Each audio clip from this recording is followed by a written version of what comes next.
Juice powder एक ऐसा product है जिसमें सॉलिड चीज़ों को पैकेजिंग मसालों के साथ मिलाया जाता है। फॉर्मूला प्रोसेस होने के बाद इसे बारिश के पानी में घोला जाता है और इसमें फल जैसा स्वाद होता है। 1950 के दशक के आखिर में इसे एक प्रैक्टिकल और इनोवेटिव सॉल्यूशन के तौर पर इस्तेमाल किया गया था। ये सिर्फ आसानी से बनने वाले और स्टोर होने वाले ड्रिंक्स की ज़रूरत को पूरा करता है, खासकर ताज़े फलों की सीमित उपलब्धता में।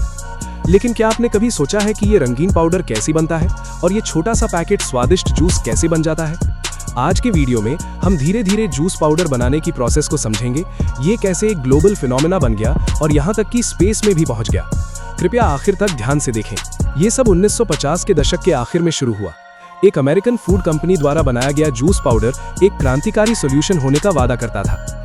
इसे एक ऐसे ड्रिंक के तौर पर बनाया गया था जो बनाने में आसान हो, स्वादिष्ट हो और जिसमें विटामिन सी हो। ये संतरे के जूस का पाउडर वाला वर्जन था। इसे महीनों तक शेल्फ पर स्टोर किया जा सकता था और इसकी क्वालिटी खराब नहीं होती थी। इस फॉर्मूले के incharge American scientist William Mitchell थे। वो उस जमाने में फूड केमिस्ट्री के क्षेत्र में एक महत्वपूर्ण व्यक्ति थे। लेकिन जिस चीज ने सच में जूस पाउडर को ग्लोबल बनाया वो 1960 के दशक में नासा के साथ अप्रत्याशित सहयोग था। ये सही है, अमेरिकी एस्ट्रोनॉमी ब्यूरो ने अपने मिशन में टिन का इस्तेमाल करना शुरू कर दिया, क्योंकि एस्ट्रोनॉट्स को विटामिन सी के एक सुविधाजनक सोर्स की जरूरत थी और स्पेसशिप में रिसाइकल किए गए पानी का स्वाद बेहतर बनाने के लिए एक फूड कंपनी की वेबसाइट पर एक बड़े पैमाने पर विज्ञापन कैंपेन शुरू किया गया था। कहा गया कि टिन एस्ट्रोनॉट्स का आधिकारिक ड्रिंक है।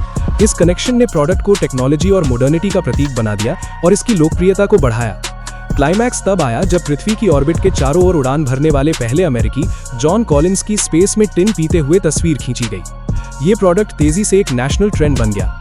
हर कोई नासा के हीरो द्वारा पिए गए स्पेस जूस का स्वाद लेना चाहता था। तो टिन अब सिर्फ एक सस्ता जूस सब्स्टिट्यूट नहीं रहा, बल्कि एक कल्चरल आइकन बन गया। लेकिन फलों से निकाला गया जूस पाउडर में कैसे बदल गया? असल में जूस पाउडर में हमेशा असली जूस नहीं होता। ज्यादातर मामलों में ये तेल, चीनी, साइट्रिक एसिड और फलों के फ्लेवर का मिश्रण होता है।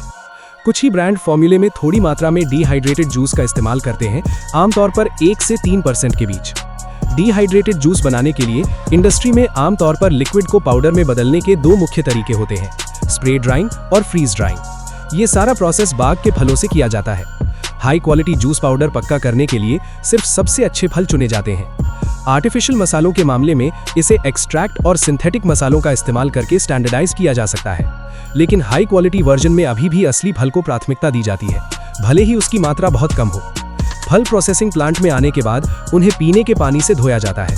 माइक्रो ऑर्गेनिज्म की मौजूदगी को कम करने के लिए जरूरत पड़ने पर हल्के सिट्रिक एसिड सॉल्यूशन का इस्तेमाल किया जाता है। फिर उन्हें ब्रांचिंग और छिलने वाले एरिया में भेजा जाता है। आम और अनानास जैसे फलों को छिलने की जरूरत होती है, जबकि संतरे को सीधे जूस निकालने वाली मशीन में भेजा जा सकता है। जूस और फाइबर को अलग करने के लिए लिक्विड प्रेशर कंप्रेसर, सेंट्रीफ्यूज या पल्प एक्सट्रैक्टर से जूस निकाला जाता है। लेकिन पाउडर बनने से पहले जूस को गाढ़ा करने की जरूरत है। ये प्रोसेस वैक्यूम इवेपोरेटर में किया जाता है, जो लिक्विड में सॉलिड कंटेंट को 50% तक बढ़ा सकता है। फिर गाढ़े जूस को ऐसे पदार्थों के साथ मिलाया जाता है जो सूखने और पाउडर की स्थिरता में मदद करते हैं, जैसे कि अलसी और मैल्टोडेक्स्ट्रिन। इस मिश्रण को एक मिक्सर वाले जार में स्टेरिलाइज भी किया जाना चाहिए और फिर इसे माइक्रो ऑर्गेनिज्म की सुरक्षा सुनिश्चित करने के लिए कीटाणु मुक्त किया जाता है। फिर इन जूस को स्टेनलेस स्टील के जार में पानी, चीनी, मसाले, अर्क और विटामिन के साथ मिलाकर गाढ़ा लिक्विड बनाया जाता है।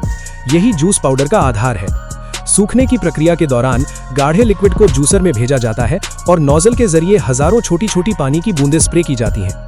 ये पानी की बूंदें हाई टेम्परेचर और हाई स्पीड हवा के बहाव में जाती हैं और लगभग तुरंत ही लिक्विड में मौजूद पानी को भाप में बदल देती हैं। जैसे ही मॉइस्चर गायब होता है, फलों के जूस, प्राकृतिक शुगर, एसिड और मसालों से बने ठोस कण बारीक पाउडर में बदल जाते हैं। फिर ये पाउडर हवा के बहाव से बाहर निकलकर जूसर के नीचे गिर जाते हैं।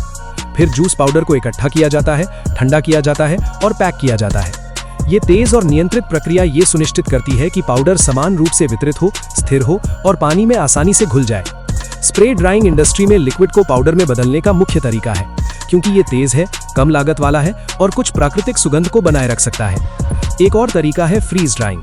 इस तरीके में जूस को पहले तेजी से फ्रीज किया जाता है ताकि उसका रंग, सुगंध और पोषक तत्व ज्यादा से ज्यादा बने रहें।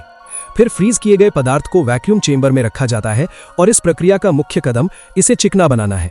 इस कम दबाव वाले वातावरण में जूस में मौजूद बर्फ सीधे ठोस से गैस में बदल जाती है और पिघलती नहीं है।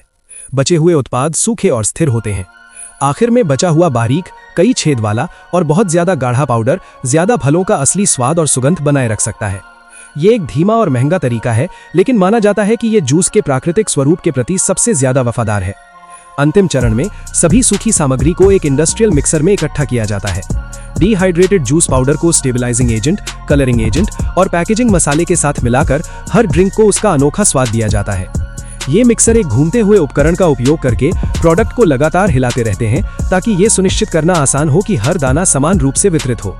मिश्रण बहुत प्रिसाइज होना चाहिए।